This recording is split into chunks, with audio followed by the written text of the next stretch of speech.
Hello students, एक बार फिर से स्वागत है आपको आपके अपने यूट्यूब चैनल ए स्टडी ज्ञान पे। तो जैसा कि आप सबको पता ही है कि यहाँ पर आपके बीएससी फर्स्ट ईयर मैथ्स में हम आपकी जो बुक होती है डिफरेंशियल कैलकुलस यानी अवकलन गणित, उसके मोस्ट इंपोर्टेंट चैप्टर अनंत स्पर्श यानी एसिम्प्टोट्स को हम लगातार आपके लिए यहाँ पर क्लासेस लाते रहे हैं और आज की क्लास भी आपके लिए यहाँ पर काफ़ी ज़्यादा इंपॉर्टेंट होने वाली है। तो आप पेशेंस बना के इस क्लास को पूरा एंड तक जरूर देखिएगा। जिन स्टूडेंट्स ने इससे पहले की क्लासेस नहीं दे रखी तो हमने प्ले लिस्ट का लिंक डिस्क्रिप्शन में दे रखा है, वहाँ पर आप जाके देख सकते हैं। और साथ में हमने यहाँ पर काफ़ी चैप्टर यहाँ पर कंप्लीट करा चुके हैं इस चैप्टर के, इस बुक के, जैसे कि पैरेलल इक्वेशन हुआ यानी पदिक समीकरण, डिफरेंशियल आपके यहाँ पर आपके पार्शियल डिफरेंशियल हुआ यानी आंशिक अवकलन हुआ, आपके कर्वेचर चैप्टर हुआ, ऐसे काफ़ी चैप्टर हम कंप्लीट करा चुके हैं। उनकी प्लेलिस्ट आपको डिस्क्रिप्शन में मिल जाएगी। तो यहाँ आज का यहाँ पर आप क्वेश्चन देख सकते हैं जो कि क्या है, यहाँ पर आपके सिद्ध कीजिए कि निम्न वक्र तथा इसकी अनंत स्पर्श की 8 प्रतिशत बिंदु एक क्या है, यहाँ पर आपके समकोणीय अति परवलय पे स्थित है। इंग्लिश में बता देते हैं, show that the 8 point of intersection of the following curve and its asymptotes lie on a rectangular hyperbola. यहाँ पर आप इक्वेशन देख सकते हैं, एक्स की power 4 minus 5 x square y square plus 4 y की power 4 plus x square minus Y square plus x plus Y plus 1 equal to 0। आप इस क्वेश्चन को देख सकते हैं, काफ़ी इजी क्वेश्चन यहाँ पर ये होने वाला है। यहाँ पर आपको क्या करना है, यहाँ पर आपको एक ऐसी इक्वेशन निकालनी है जो कि एक क्या हो, यहाँ पर आपकी समकोणीय अति परवलय पे यहाँ पर आपकी स्थित होनी चाहिए, तथा उसके साथ हमें यह भी पता लगाना है कि यहाँ पर जो आपके प्रतिच्छेद बिंदु है वो क्या आने चाहिए, आपके 8 आने चाहिए, जैसे यहाँ पर आप देख सकते हैं, जो कि हमारे लिए बिल्कुल ही यहाँ पर सिंपल होने वाला है। तो आप पेशेंस बना के इस वीडियो को पूरा एंड तक जरूर देखिएगा, क्योंकि जब तक आप पूरी क्लास नहीं देखते आपको अच्छी तरह से समझ में नहीं आता है। इसलिए जो भी स्टूडेंट्स इस क्लास को देख रहे हैं एंड तक आपको जरूर देखना है, ठीक है। तो यहाँ पर आप देख सकते हैं, ये सॉल्यूशन पे हम यहाँ पर बात करते हैं। तो यहाँ पर सबसे पहले सॉल्यूशन में हम इस इक्वेशन को यहाँ पर लिख देते हैं, जैसे कि यहाँ पर आप देख सकते हैं। उसके बाद में यहाँ पर है एक्स की पावर 4, फिर यहाँ पर है 5x स्क्वायर वाई स्क्वायर, इसको हम क्या लिख देते हैं 4x स्क्वायर वाई स्क्वायर और साथ में एक्स स्क्वायर वाई स्क्वायर। आप इन यहाँ पर देख सकते हैं, दोनों माइनस माइनस को ऐड करोगे तो दोबारा 5x स्क्वायर वाई स्क्वायर ही बनेगा। अब ऐसा हमने क्यों किया है, जिससे कि हम इनके फैक्टर यहाँ पर ले पाए। उसके बाद यहाँ पर 4y की पावर 4, यहाँ पर आप देख सकते हैं, यहाँ पर X square minus Y square को हम क्या लिख सकते हैं, एक्स प्लस वाई और एक बार एक्स माइनस वाई बिल्कुल लिख सकते हैं, क्योंकि ये तो फॉर्मूला होता है और हम इसे यहाँ पर शुरुआत से पढ़ते आए। उसके बाद यहाँ पर plus x plus Y plus 1, इसे एक ब्रैकेट में लिख देते हैं, ओके। उसके बाद यहाँ पर आप देखिएगा कि इन दोनों में से हम क्या कॉमन ले सकते हैं, तो हम इन दोनों में से एक्स स्क्वायर को कॉमन ले सकते हैं। हमने एक्स स्क्वायर को कॉमन ले लिया, ब्रैकेट में क्या आ जाएगा, x square minus 4 Y square आ जाएगा, ओके। और इन दोनों में से हम क्या कॉमन लेते हैं, इन दोनों में से हम वाई स्क्वायर को कॉमन ले लेते हैं। वाई स्क्वायर को कॉमन लेंगे, ब्रैकेट में क्या आ जाएगा, x square minus 4 Y square यहाँ पर आपके आ जाएगा, जैसे कि यहाँ पर आप देख सकते हैं। और ये बाकी की इक्वेशन आपकी वैसे की वैसे यहाँ पर आपकी रहती है। अब यहाँ पर आप देखेंगे, यहाँ पर भी ब्रैकेट में x square minus 4 Y square आ रहा है और यहाँ पर भी ब्रैकेट में x square minus 4 Y square आ रहा है। तो हम इन दोनों को क्या ले लेते हैं, कॉमन ले लेते हैं। जैसे कि आप देख सकते हैं, हमने इन दोनों को ही कॉमन ले लिया है। जैसे इन दोनों को हम कॉमन लेते हैं तो हमारे यहाँ पर क्या बचता है, एक्स स्क्वायर और ये माइनस में वाई स्क्वायर, हम इसको एक ब्रैकेट में यहाँ पर क्लोज कर देते हैं। फिर प्लस और बाकी की इक्वेशन आपकी वैसे की वैसे यहाँ पर रहती है। उसके बाद यहाँ पर आप देख सकते हैं, यहाँ पर है X square minus 4 Y square, इसको हम क्या लिख सकते हैं, इसको हम एक बार एक्स प्लस 2 वाई और एक बार एक्स माइनस 2 वाई। अब आप कहेंगे ये कैसे, तो यहाँ पर आप देखिए, यहाँ पर ये तो है एक्स स्क्वायर और यहाँ पर ये क्या है 4 लिखा हुआ है, तो मैं इसको क्या 2y का होल स्क्वायर लिख सकता हूँ, बिल्कुल लिख सकता हूँ। 2y का होल स्क्वायर यही तो बनाता है आपके 4y स्क्वायर। तो एक तरह से यहाँ पर क्या लिखा हुआ है, एक्स स्क्वायर माइनस में 2y का होल स्क्वायर, और इसे हम क्या लिख सकते हैं, एक्स प्लस 2y और एक्स माइनस 2y। जिस प्रकार हमने यहाँ पर इसको लिखा था ना, X square minus Y square को एक्स प्लस वाई और एक्स माइनस 2y, तो वैसे ही यहाँ पर लिखा हुआ है एक्स स्क्वायर माइनस 2y का होल स्क्वायर, तो इसको हम लिख सकते हैं एक्स प्लस 2y और एक और X minus 2y। I hope आपको समझ में आ चुका होगा। उसके बाद यहाँ पर X square minus Y square, जैसा कि यहाँ पर होता है वैसे ही हम दोबारा कर देते हैं, एक बार एक्स प्लस वाई और एक और एक्स माइनस वाई, और बाकी की इक्वेशन आपकी वैसे की वैसे यहाँ पर आपकी रहती है। अब आप यहाँ पर देखिए कि इनकी जो पावर है वो यहाँ पर कितनी है, तो यहाँ पर आप देखेंगे, यहाँ पर भी पावर 1 है, यहाँ पर भी 1 है, तो इसके ऊपर पूरे पे पावर कितनी हो जाएगी, 1। यहाँ पर भी 1, यहाँ पर भी 1 और यहाँ पर भी 1, ये एक साथ लिखे हुए आपके यहाँ पर आप देख सकते हैं फैक्टर की फॉर्म में। तो यहाँ पर आपकी कौन सा हो जाएगा, F4 यहाँ पर आपके हो जाएगा, यानी हमारी जो n की वैल्यू है वो क्या आती है, हमारी 4 यहाँ पर आती है। आप देख सकते हैं n की वैल्यू क्या आई है, यहाँ पर आपकी 4 आई है। उसके बाद यहाँ पर देखेंगे, इसके ऊपर भी पावर 1, इसके ऊपर भी 1 और 1 कितना हो जाएगा, F2, यानी ये क्या हो जाता है आपके F2 हो जाता है, जैसे यहाँ पर आप देख सकते हैं। और ये क्या आपके F1 है। तो मैंने आपको एक रूल बताया था कि अगर आपके यहाँ पर जैसे मान लीजिए यहाँ पर आपके 4 है, तो इसका दो कम कीजिए तो यहाँ पर F2 होता है, तो F2 आ रहा है, तो हम इसमें हमारी कौन सा मेथड लगा सकते हैं, निरीक्षण मेथड लगा सकते हैं, निरीक्षण विधि यानी इंस्पेक्शन मेथड लगा सकते हैं। वो रूल क्या कहता है कि आपकी जो इधर कोटि होती है उससे 2 या 2 से कम होना चाहिए, तो बिल्कुल आ रहा है 2 कम आ रहा है, तो हम इसमें मेथड लगा सकते हैं, यानी ये हमारे Fn plus Fn-2 equal to 0 के रूप का ये हमारा ये रूल होता है। ओके, और एक बात हम और बता दें कि यहाँ पर आप देख सकते हैं यहाँ पर n की वैल्यू क्या है, हमारी 4 आ रही है। इस n की वैल्यू का हम यूज़ कब करेंगे, लास्ट में करेंगे जब हमें प्रतिच्छेद बिंदु निकालना पड़ेगा, क्योंकि हमें क्वेश्चन में ये भी दे रखा है कि आपको ये भी सिद्ध करना है कि ये 8 प्रतिच्छेद बिंदु पर स्थित है। तो 8 प्रतिच्छेद बिंदु हमारा आंसर आना चाहिए, तो वहाँ पर हमारी क्या है, n की वैल्यू हम यूज़ करेंगे, तो n की वैल्यू हमारी हाईएस्ट क्या है यहाँ पर 4 है। ठीक है, इसलिए हम यहाँ पर आपको समझा देते हैं, जिससे हम लास्ट में जब n की वैल्यू 4 लिखेंगे तब आपको याद होना चाहिए कि हमने वो कैसे लिखा। ओके, तो यहाँ पर आपके F4 इक्वल टू 0 आ चुका है, जैसे कि यहाँ पर आप देख सकते हैं कि अतः अनंत स्पर्श्य Fn इक्वल टू 0 द्वारा प्राप्त हमारी यहाँ पर होगी। तो हमारे यहाँ पर F4 इसको हमें क्या रखना है, इक्वल टू हमें यहाँ पर 0 रखना होगा। तो यहाँ पर x plus 2y equal to 0, x minus 2y equal to 0, x plus Y equal to 0 और x minus Y equal to 0, और ये चारों मिलकर आपकी क्या बना देती है, संयुक्त समीकरण बना देते हैं, यानी कंबाइंड इक्वेशन यहाँ पर आपकी बना देती है। आप देख सकते हैं यहाँ पर इसे एक साथ लिख दिया और इक्वल टू क्या आ जाएगा, यहाँ पर आपके 0 आ चुका है, और ये क्या निकल चुकी है, अभी यहाँ पर हमारी संयुक्त समीकरण निकल चुकी है, लेकिन अभी हमें यहाँ पर इसका इच्छित वक्र हमें यहाँ पर निकालना होगा। तो यहाँ पर कैसे निकालेंगे, इच्छित वक्र का फॉर्मूला मैंने आपको पिछली क्लासेस में भी कई में बताया है कि वक्र का समीकरण माइनस संयुक्त का समीकरण इक्वल टू 0। तो वक्र की समीकरण हमारी क्या थी, जो हमारी शुरुआत में हमारे आई थी, आप ध्यान रखिए, जब हमने F4 और F2 की इक्वेशन निकाली थी, तो वही वाली वैल्यू आपको यहाँ पर रख देनी, वो क्या थी, हमारी वक्र की समीकरण थी। एक बार दोबारा बता देता हूँ, जब आपके F4 और F2 निकला था, तो उसमें जो लास्ट में इक्वेशन बनी थी आपके, तो वही हमें यहाँ पर लिख देते, वही हमारी वक्र की समीकरण है, x plus 2y, x minus 2y, x plus y, x minus y plus x plus y, x minus y, फिर plus x plus Y plus 1। ये पूरी हमारी आई थी अभी थोड़ी देर पहले ही वक्र की इक्वेशन है, जैसा कि आप देख सकते हैं। उसमें से हमें माइनस करना है हमारी संयुक्त समीकरण को, तो संयुक्त समीकरण तो यानी कंबाइंड इक्वेशन तो अभी हमने थोड़ी देर पहले निकाली है, तो इसको ही हम कहाँ रख देते हैं, इधर हम यहाँ पर रख देते हैं x plus 2y, x minus 2y, x plus Y और x माइनस वाई, जैसे यहाँ पर आप देख सकते हैं इक्वल टू क्या आ जाता है, हमारे 0 आ जाता है। अब यहाँ पर आप देखेंगे ये प्लस का है और ये माइनस का है, तो ये एक दूसरे से यहाँ पर आपके कट हो जाएंगे।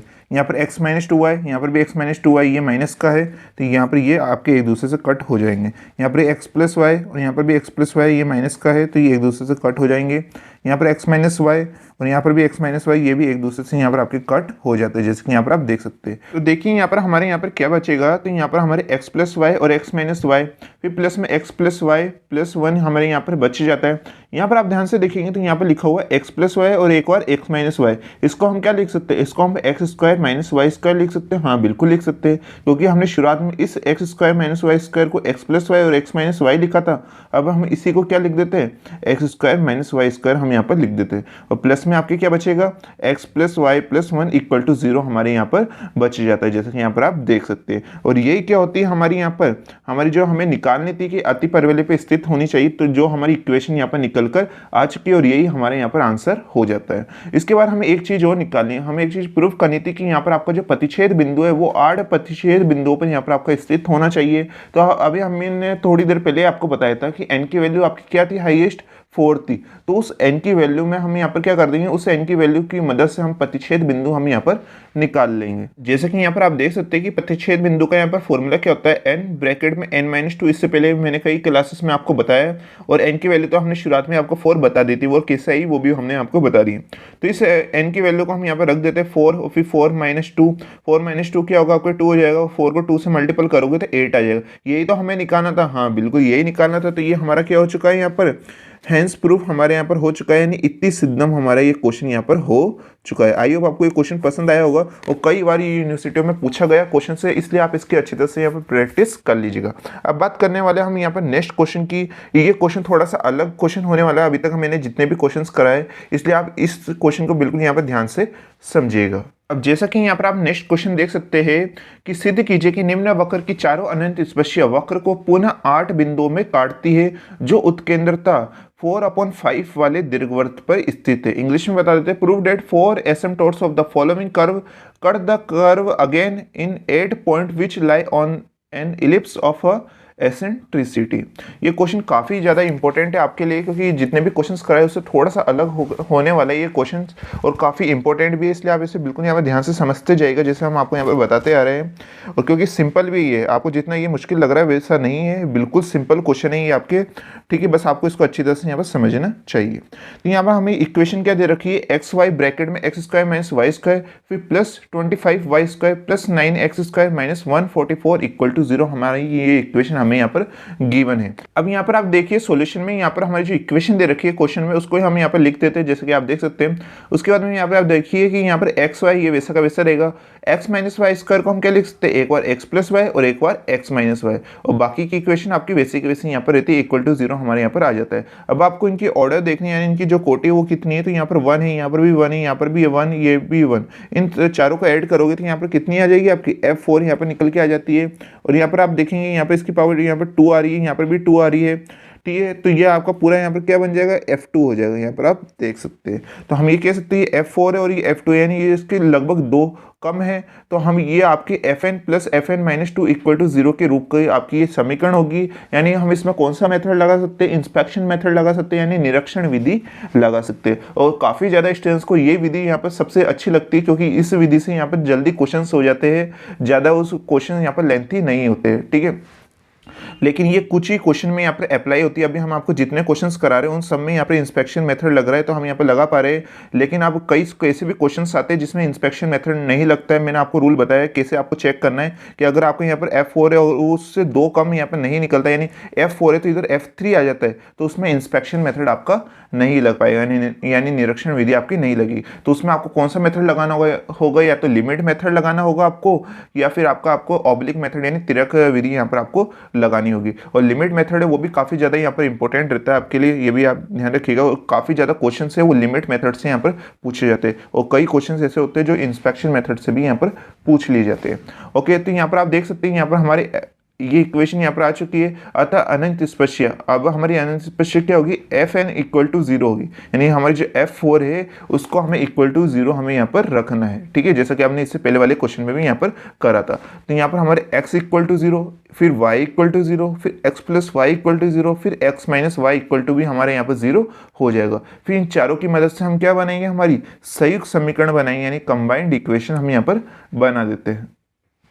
जैसे कि यहाँ पर आप देख सकते हैं हमारी जो संयुक्त समीकरण क्या बन चुकी है, x y x plus y x minus Y equal to 0 हमारे यहाँ पर आ चुकी है। अब हमें क्या निकालना है, हमें यहाँ पर इच्छित वक्र निकालना है। तो इसका फॉर्मूला क्या होता है, वक्र का समीकरण यानी जो हमारी कर्व की इक्वेशन है उसमें से माइनस कर देना है हमारे यहाँ पर संयुक्त समीकरण को, यानी कंबाइंड इक्वेशन को, इक्वल टू क्या आ जाएगा 0। तो हमारे यहाँ पर वक्र की समीकरण क्या आई थी, यहाँ पर आप देखिए जब हमने F4 और F2 निकाला था, तो ये पूरी जो इक्वेशन आपको दिखाई दे रही है यही हमारी यहाँ पर कर्व की इक्वेशन थी, जो कि क्या है, यहाँ पर आप देखिएगा कि x y x plus y x minus y plus 25 y square plus 9 x square minus 144, इसमें से हमें माइनस कर देना है हमारी संयुक्त समीकरण को जो अभी हमने थोड़ी देर पहले निकाली, इसको हम यहाँ पर माइनस कर देते हैं, जैसे कि यहाँ पर आप देख सकते हैं।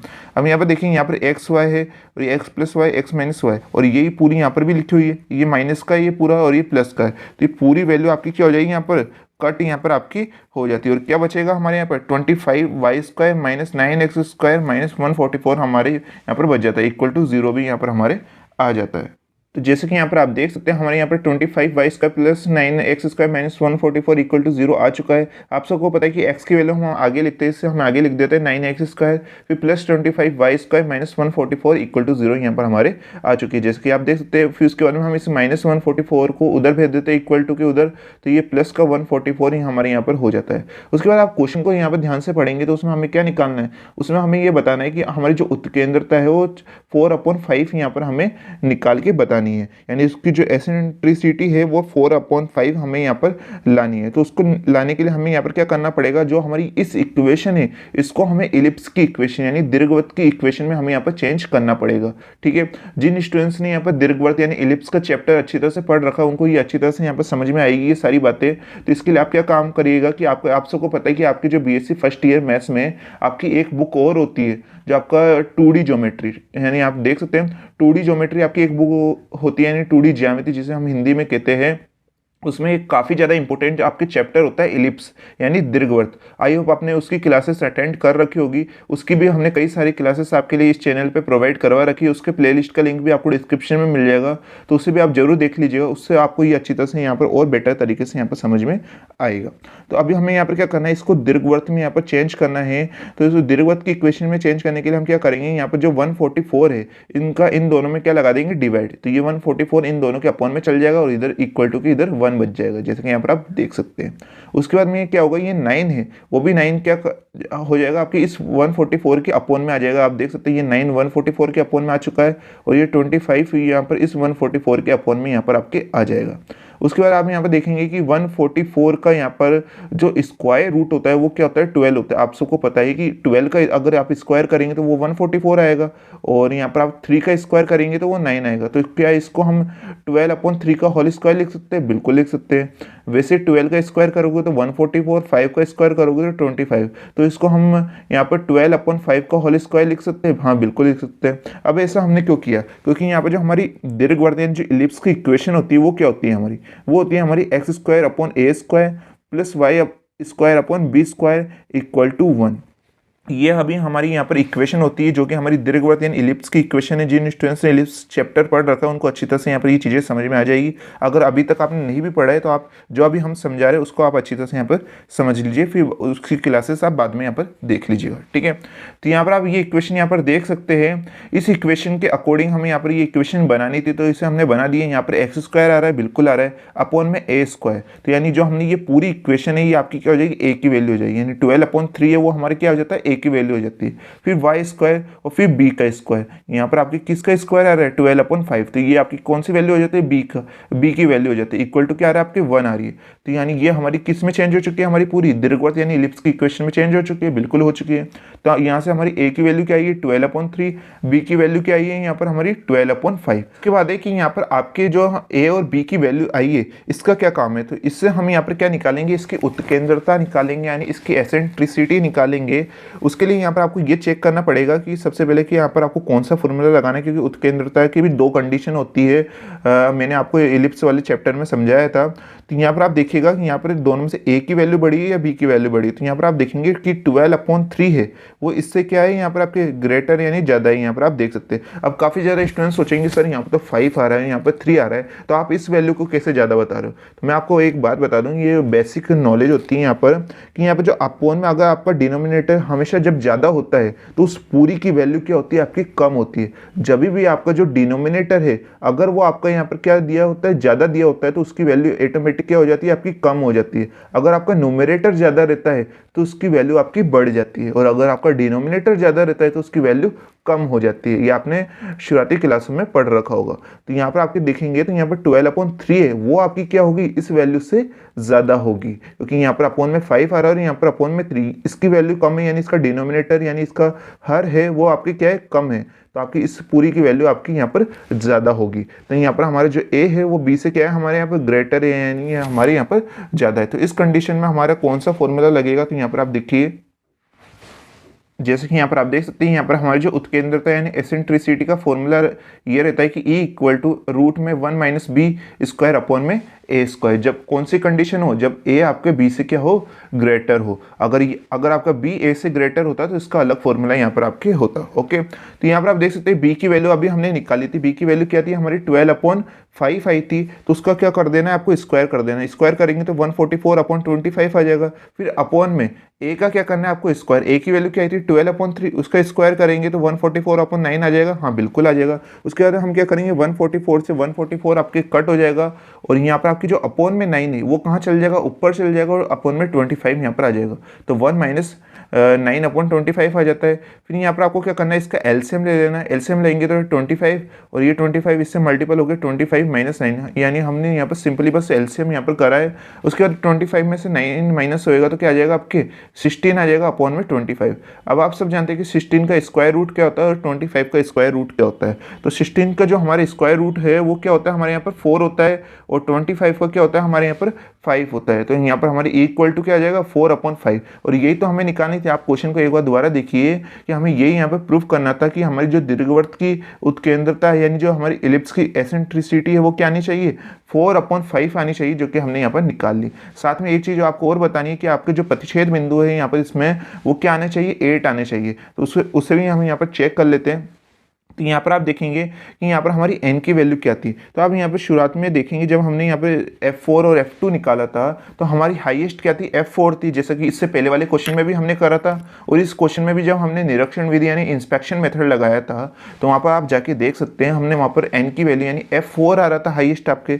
f4 मतलब हमारी n की वैल्यू क्या थी, 4 थी। तो हमारे जो प्रतिच्छेद बिंदु का फॉर्मूला होता है n ब्रैकेट में n-2, इसकी जगह हमें क्या रख देना है, 4 रख देना है। 4 फिर ब्रैकेट में 4-2, ये क्या हो जाएगा 2, 4 × 2 वो आपके 8 हो जाता है। और यहाँ पर हमारा निकल के आ चुका है, यानी हमारी उत्केंद्रता भी 4/5 हमारी यहाँ पे निकल के आ चुकी है। ये प्रूफ करनी थी और एक हमें प्रतिच्छेद बिंदु हमारा 8 आना चाहिए वो निकालना था, तो हमने दोनों ही यहाँ पर निकाल लिया है। आई होप आपको ये क्वेश्चन अच्छी तरह समझ में आया होगा। ये जो दोनों क्वेश्चन हमने आपको कराए वो यूनिवर्सिटी एग्जाम के लिए यहाँ पर काफ़ी ज़्यादा इंपॉर्टेंट होते हैं, तो आप एक बार इसकी प्रैक्टिस जरूर कर लीजिएगा। और जल्दी आपको इन सब की PDF वो हमारे PDF स्टोर पे प्रोवाइड हो जाएगी। एक बार आप डिस्क्रिप्शन में चेक कर लीजिएगा कि PDF यहाँ पर आई है या नहीं आई। इससे पहले मैंने आपको जो पेडल इक्वेशन यानी जो पदिक समीकरण वाला चैप्टर है आपका, उस पूरे चैप्टर की हमने हैंड राइटिंग नोट्स आपको प्रोवाइड करवा रखे हैं, वो जाके आप वहाँ पर देख सकते हैं। ठीक है, अगर तभी आपके कोई डाउट कोई क्वेश्चन रह गया हो तो आप हमसे कमेंट करके पूछ सकते हो। नेक्स्ट क्लास से आपकी एसिम्प्टोट्स की वो भी काफ़ी ज़्यादा इंपॉर्टेंट होने वाली है, क्योंकि उसमें हम और भी अच्छे लिए आपके लिए